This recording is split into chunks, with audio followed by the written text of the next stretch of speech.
तो पिछले एपिसोड में हमने देखा कि जियाफन अपने दोस्तों के साथ मिलकर एक नए सफर पर निकल चुका था, जहां रास्ते में ज़ेंग इन लोगों से कहता है कि हमें आज की रात यहीं पर आराम कर लेना चाहिए क्योंकि हमारे आगे का सफर काफी ज्यादा लंबा है और मैं नहीं चाहता कि रास्ते में हमें कोई नुकसान पहुंच जाए। जिसके बाद हम देखते कि वो सब लोग हुयंग सिटी रुक गए थे, जहाँ ज़ेंग इन सब लोगों को वहाँ के सबसे बेस्ट रेस्टोरेंट में ले जाता है। वहाँ का खाना काफी ज्यादा मशहूर था और सबसे मशहूर तो थी वहाँ की सूप फिश, इसलिए हम देखते कि ज़ेंग ने वो गार्लिक सूप फिश भी ऑर्डर करवा ली थी।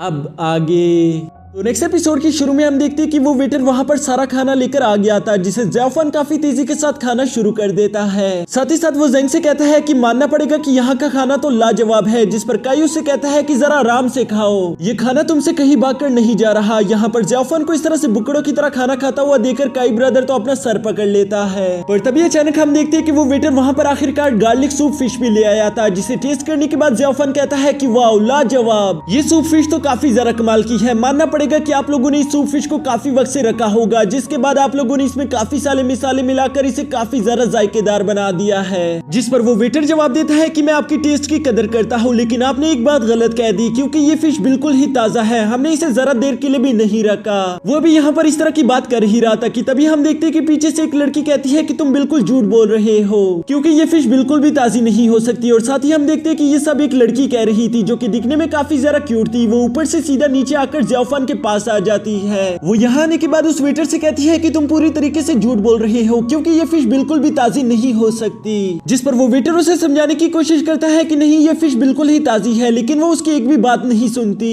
वो उसे कहती है कि ये गार्लिक फिश सिर्फ कुनलुन माउंटेन के लेक्स में ही मिलती है, जो कि यहाँ से हजारों माइल्स दूर है, यानी कि इस फिश को यहाँ तक आने में ही सिर्फ आधा महीना लगा होगा। तो इसलिए तुम ये बात नहीं कह सकते कि ये फिश बिल्कुल ताजी है, क्योंकि मुझे लगता है कि इसको रखे हुए भी तुम लोगों ने काफी महीने गुजार दिए होंगे। यह इन लोगों की ऐसी बातें सुनकर हम देखते हैं कि अचानक से काई ब्रदर की तबीयत खराब हो गई थी, क्योंकि उसे मालूम हो गया था कि ये फिश आज से 1 महीना या 1.5 महीना पुरानी है। जिस पर वो वेटर उसे कहता है कि आपको फिक्र करने की कोई जरूरत नहीं, मैं बिल्कुल सच कह रहा हूँ, ये फिश बिल्कुल ताजी है, क्योंकि हमने कई सालों पहले कुनलुन सेट के रिवर्स से कई सारे फिशेस को पकड़कर किन्यू सेट के रिवर्स तक ले आए थे, जिसकी वजह से अब इन लोगों की यहाँ पर पॉपुलेशन काफी ज्यादा हो गई है। हम लोग यहीं से ताजी मछली पकड़कर यहीं पर आप लोगों को पका कर देते हैं, जिसकी वजह से इसका टेस्ट इतना लाजवाब होता है। यही स्वेटर की ये सारी बातें सुनकर वो लड़की जिसका नाम जिया था वो कहती है कि नहीं मैं तुम्हारी बात नहीं मानती, क्योंकि किन्यू सेट की मछलियां हमेशा खराब होती है। वो असल में यहाँ पर मिस यूवी को बातों ही बातों में ताना मार रही थी, जिसकी वजह से हम देखते हैं कि अचानक से मिस यूवी को काफी ज्यादा गुस्सा आ गया था। वो गुस्से से फौरन अपनी जगह पर खड़ी हो जाती है, लेकिन तभी अचानक हम देखते हैं कि एक लेडी ने वहाँ पर जिया को आवाज लगा दी थी कि जल्दी से यहाँ पर आ जाओ। जो सुनकर जिया यहाँ पर ज्यादा टाइम नहीं वेस्ट करती, बल्कि वो फौरन से वहाँ पर चली गई थी और ऐसा लग रहा था कि शायद वो आवाज उसकी मदर की होगी।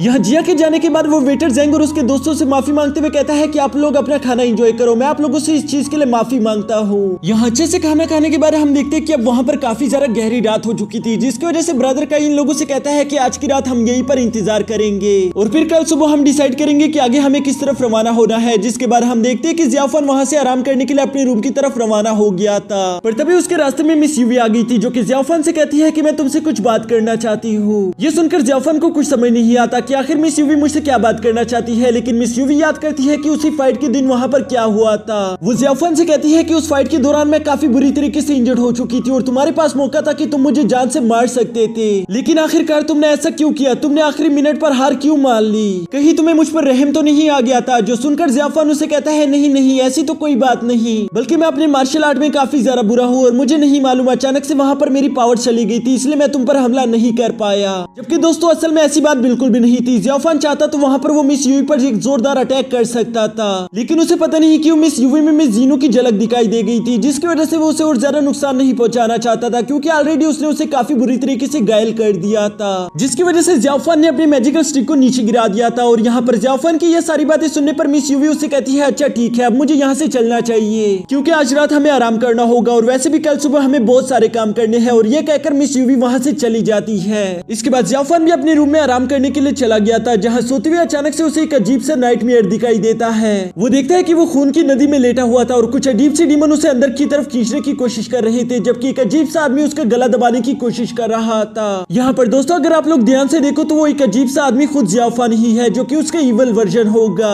यहाँ इस अजीब से ख्वाब की वजह से हम देखते हैं कि जियाफन नींद से उठ चुका था और इसकी वजह से उसे दोबारा नींद भी नहीं आ रही थी, जिसकी वजह से वो वॉक करने के लिए बाहर निकल गया था। यहाँ वॉक करते करते अचानक से जियाफन की नजर उसी लड़की पर पड़ गई थी, जिसे देखकर वो कहता है कि जिया आखिर इतनी रात पर यहाँ क्या क्या कर रही है। तभी अचानक जियाफान देखता है कि जिया वहाँ पर एक पुल को तोड़ रही थी, जिस पर जियाफान उसे कहता है कि ऐसा मत करो, लेकिन तब तक बहुत ज्यादा देर हो चुकी थी क्योंकि उसने उस पुल को तोड़ दिया था। और वो जियाफान से कहती है कि क्यों, क्या हुआ, क्यों ना तोड़ू मैं इस पुल को। जिस पर जियाफान उसे कहता है क्योंकि इस नन्ही सी जान की भी एक जिंदगी है और तुम किसी की भी जिंदगी इस तरह से बर्बाद नहीं कर सकती। पता नहीं इस पुल को कितनी ज्यादा तकलीफ हो रही होगी, लेकिन तुम ये बात नहीं समझ सकती क्योंकि तुम कोई पुल नहीं हो। जिस पर जिया जियाफान से कहती है और तुम्हें ये बात कैसे मालूम कि मैं नहीं समझ सकती कि इस पुल को कितनी ज्यादा तकलीफ हो रही है। पर ये कहते साथ ही हम देखते कि जिया ने अचानक से हंसना शुरू कर दिया था। वो कहती है कितनी अजीब बात मैंने आज तक अपनी जिंदगी में नहीं सुनी, आखिर एक पुल कभी दर्द महसूस कर सकता है। साथ ही साथ वो जियाफान से कहती है कि क्या मैं तुम्हारा नाम जान सकती हूँ। जिस पर जियाफान मुंह बनाते हुए कहता है कि मैं तुम्हें भला अपना नाम क्यों बताऊं। जिस पर जिया काफी ज्यादा क्यूट एक्टिंग करते हुए कहती है क्यों, मैं क्या खूबसूरत नहीं दिख रही जिस पर तुम मुझे अपना नाम भी नहीं बता सकते। जियाफान उसका चेहरा देखकर कहता है नहीं ऐसी कोई बात नहीं, तुम खूबसूरत हो लेकिन मैं फिर भी तुम्हें अपना नाम नहीं बताऊंगा। जो सुनकर जिया कहती है कि अच्छा मैं तुम्हें खूबसूरत लगती हूँ, इसका मतलब तुम मुझ पर लाइन मारने की कोशिश कर रहे हो। जिस पर जियाफान उसे कहता है नहीं। जियाफान यहाँ पर जिया पर थोड़ा सा गुस्सा हो गया था क्योंकि वो उसे बातों में उलझाने की कोशिश कर रही थी, इसलिए जियाफान उसे कहता है कि मेरा नाम है जियाफान और ये कहकर वो वहाँ से चला जाता है। यहाँ जियाफान के जाने के बाद जिया उस पुल की तरफ देखते हुए कहती है कि जियाफान तुम्हारे आंसुओं को ये दुनिया नहीं समझ सकती, तुम इस दुनिया के लिए नहीं बने, इसलिए मुझे लगता है कि तुम्हें हमारे साथ चले जाना चाहिए। यहाँ पर जिया काफी अजीब तरीके से एक्ट कर रही थी, जिसके साथ ही हमारा ये एपिसोड यहीं पर खत्म